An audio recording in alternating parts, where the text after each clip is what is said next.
the Italian ryegrass, which is a little bit strange because in our system we would chop most of our headlands, but it seemed to come in on two kind of patches that were kind of halfway down tram lines and stuff where I first noticed it.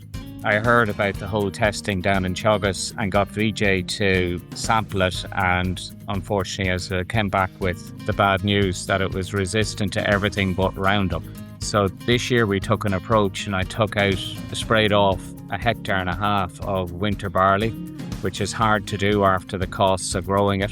Now we're kind of hand roguing, and I think I'm going to have to go back to spring barley into that field, even though it's not suitable for spring barley. The dry, hot weather has brought both positives and negatives, but mostly positives. Sunshine and warmth has lifted spirits and triggered rapid growth in crops. On the downside, soil moisture deficits are high in the northeast through to the southeast, with many crops in light ground showing signs of moisture stress. You're listening to the latest episode of the Tillage Edge with me, Michael Hennessy. If you're enjoying the series, we'd really appreciate it if you could follow the podcast and leave a review on Apple or Spotify or wherever you get your podcasts from. Today, I'm delighted to be joined by Phillip Harris, who farms in North Kildare, and his tillage advisor, John Brophy. We'll chat about the growing season so far and the priorities for the coming weeks. Phillip, we might start with you. I presume with the nice weather, your winter crops are looking well so far. Yes, they're all looking pretty good now. They've come out of a really tough winter. My ground would be pretty wet. And with the strip tilled situation, it's probably a little bit trickier than the ploughed base. I get a lot of springs coming up on the soil, which are really difficult to deal with. So it was probably the last 4 to 6 weeks of constant rain that we got did more harm than earlier on in the winter. The land seemed to be able to take it. I think the benefit was that the rain came late this year. But if it had come in October, I'd be having a completely different conversation. I'd say I'd have complete field losses in places. Okay. Where now I'm only kind of looking at patches. And Phillip, you on the strip till, you were saying you're in that, so you're not, there's not kind of deep cultivation going on there. And how many years are you in that? And are you seeing it gradually getting better? A lot of growers would suggest it gradually gets better over time, or not? Yeah, well, I'm in it 6 years now, and I would say the ground is definitely getting better. I still have blocks of land that are still more stubborn, need more chopped straw into them. It's more the top inch, I'd say, is where the ground is struggling more than down deeper. Biggest issue then would be maybe some grassweed issue with the system, but in general, its establishment is not bad. And in terms of the grassweed issues, is it bromes that is kind of coming in and being the issue, or is it other things? Bromes, I would have bromes, Italian ryegrass, and I have a tiny bit of blackgrass I will touch on later. Okay, and I'm supposed to ask you the obvious question. Have you tested either the blackgrass and the Italian ryegrass in terms of resistance? Yes, I have. I brought samples to VJ, which has been very helpful in some ways and a bit disappointing when he turns around and says it's resistant to everything but Roundup. It doesn't give you a lot of options. Right. Okay. We might come back to that in terms of how you're actually dealing with that, but maybe to more immediate thing that people might, I suppose, up your part of the world at least anyway, maybe going further north in terms of soil moisture deficits. Are your crops? I know you got a lot of rain and that kind of stuff, but is there enough moisture in the soil still, or are you kind of struggling a bit? I would say the spring crops are definitely still struggling. In my area here, we haven't had a lot of rain. Yeah. We probably have only had 6 mil since the rain stopped. And then between it capping and cracking and the ground being very wet to try and get where I have spring corn to go into, because most of my spring corn goes into fields that aren't suitable for winter, just too wet. Yeah. And they took a lot of tilling to try and dry them out. And now the crop is sitting in dry ground instead of having some moisture. Okay, right. Yeah, I think looking at soil moisture deficits, it's touching towards 60, I think, up in Dublin Airport. I've just seen there a few minutes ago. So it's it's getting fairly serious. John, I might just kind of bring you in there for a minute. In a general sense, does Philip's experience, is that mirrored across with other farmers up in your part of the world? I think definitely it would be like winter crops at the minute are probably looking well. I suppose they have good legs under them now at this stage, and they are getting moisture from the ground. It's like there is moisture there, but just further down. Spring crops are struggling. Like I mean, we're seeing maybe some crops they're slow to germinate and very patchy germination across the fields. I mean, and that's just leaving them then that they are under stress. We're seeing the same with weeds starting to grow in spring barley as well. Like in some places, maybe weeds are slow enough due to drought. So like crops are very stressed. Like as Philip said there, maybe 6 to 8 mil. I think 16 mil is what we're supposed to have got in Kildare for the last month, for the month of May, and that bit of rain last week, probably maybe 7 or 8 mil. So it was probably just enough just to freshen up crops. But again, they're probably just starting to feel that drought now again this week with the heat rising again at this stage. I suppose on the other side of that, John, with that all that heat and dry weather, disease levels are probably relatively low, if very, very low, I'd say, are they? Yeah, look, disease levels are low out there at the minute. Like I mean, like spring crops, they're clean for disease at the minute. Winter crops like barley is done and dusted now at this stage. But winter barley is clean. Winter wheat probably fairly clean as well. I'd say we're probably our second spray, and flag leaf is probably nearly done and dusted at this stage. Though there is a few people starting reporting that they are starting to see a little bit of rust maybe popping up again at this Okay. stage, and probably the weather might be driving that at this stage. All right. Okay. Right. I kind of didn't hear a whole lot of it, but I presume that, well, we would expect that the very high temperatures, those 25 degrees, that would very well stop that yellow rust in its tracks. But yeah. Okay. Philip, just coming back to yourself, how are you getting on with all your sprays? Are you kind of fairly well up to date on all the fungicides and all the bits and bobs around your farm? Yes, we're probably relatively up to date. Definitely have flag leaf spray done on the wheat now. Hedge spray was finished on winter barley. I've kind of held off on winter oats and stuff just due to the hot temperatures at the moment, and not too concerned that the little delay is going to affect any disease. The crop looks very clean. Sure. I had done a 3 spray program, so I'm not as exposed maybe. Okay. And in terms of your winter wheat, do you have a range of varieties? I just see some of it's probably Equip is a field close to me. I see the heads actually starting to peep out on it at the moment. And have you had any yellow rust issues or problems along the way? I've had no yellow rust problems, but I did do a T0 on both of them, and I have Rebellion and Equipped, Okay. which Equipped I'm told only has the juvenile, like Graham, strains, so so far I think rust isn't a problem. Okay. So far, so good. And where's your Equip now? Is it nearly started to head out or is it Yeah, still ways off? both Rebellion and Equipped is heading out. One seems to be as early as the other. Okay. Okay. And did you pick those specifically because they were a bit earlier for your system or because you could put them in earlier, or was there any particular reason why you went for them? I used it for the early vigor to get them up and away with my system, because the biggest tumbling with the Claydon is that if the crop is left there vulnerable at that early stage, you could lose it. And I just wanted something to get up out of the ground and go. I was advised I was probably still sowing too early with those varieties, but if I don't have them up and going, I won't have a crop anyway. Sure. And they're looking well anyway. Yes, a little bit of BYBD in both of them, but not too much. And in terms of organic manures, Philip, do you import any onto your farm, or how, are you intended to do anything like that? I will be importing more chicken litter onto the farm, and I use some fibre cloths. And have you been using those over a period of time, or is it a recent thing? Probably since I changed the system, and a year or two before I went to the Claydon, I started bringing in more organics and rotation into the system. And are you using the chicken litter, using it in a specific rotational spot, or more so for specific fields?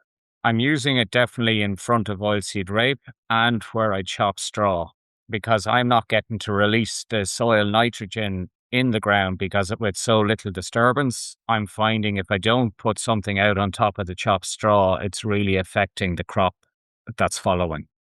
Okay, and you find that working really well, yeah?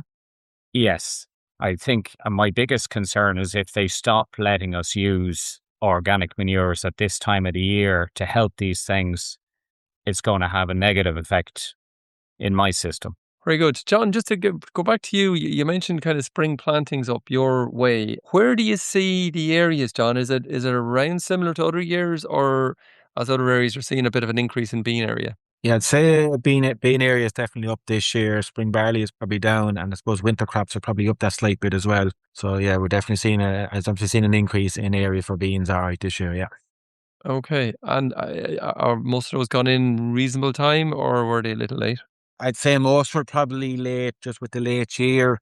Just weather conditions, ground wasn't right, so probably just took that bit longer for ground to come right. So the crops the beans did go in late. But however, at the minute, like beans do look well at the minute, like they look very well. They've grown well over the last week. So where to go yield wise later on, I don't know. But look, at the minute, the crops look well, and even the germination like seems to be fairly even across a good few fields. Maybe apart from some of the very later ones, but sort of the mid ones are looking very well. Sure. Yeah. Well, I suppose that beans don't particularly like really, really dry weather and really high temperatures. Certainly, the flowers set is never great in very high temperatures. But I think today is, or maybe tomorrow, Thursday, might be the last day of it. John, just in terms of that dry weather with those spring crops, are there any issues popping up in terms of, I suppose trace elements is always one that kind of throws its head up in these kind of conditions. And did you mention earlier something about some late germinating weeds coming through? Yeah, look, it's sort of as some of the spring barley probably can be patchy in places starting off. Like they're catching up now, but maybe the germination was a little bit slower, maybe especially in drier patches of the field. So you did a little bit of patchiness in it. Weeds there at the minute, I suppose, germination of those can be a bit slow in some fields. Like I've looked at a few fields there where you're waiting for the weeds to come, but not many weeds there yet, just with the dry weather. So there is a little bit of a patchiness there. So I suppose maybe the other things there, then some people maybe have wild oats then as well. So I suppose they're looking at a decision then what they need to do. The trace elements definitely there, just manganese deficiency there, and probably in some areas, maybe especially down south Kildare, you have probably magnesium deficiency as well. So you need to kind of get that out early. So the manganese probably definitely needs to go out now. So probably I'd be looking at a strategy there, like if anyone has wild oat control to do and weeds, probably now is the time to be getting the wild oats done, do the weeds maybe a week later. Like if you go do the weeds now, Okay. you're restricted to 21 days for the wild oats. Just go back to you, Philip. Talking about grass weeds, as John was talking about there a second ago, you mentioned that you had a bit of a problem with both Italian ryegrass, I think you mentioned, and a small bit of blackgrass. You might describe a little bit around that? I'll start off by with the Italian ryegrass, which is a little bit strange because in our system we would chop most of our headlands, but it seemed to come in on two kind of patches that were kind of halfway down tram lines and stuff where I first noticed it. Kind of got a bit concerned because I actually thought it was blackgrass first and we were hand-roguing, but it just didn't seem to be able to get on top of it. So then I came back with a high rate of axial and it didn't kill it. So that was a trigger that I definitely had a problem. And this was kind of year two after seeing it. Quite surprised that I had a resistance issue to so many chemicals when that field would never have had axial prior to this one, and put some of it down that I actually used hard water with the axial, whether that stopped it working as well, because on another farm, a friend of mine used it and got good results.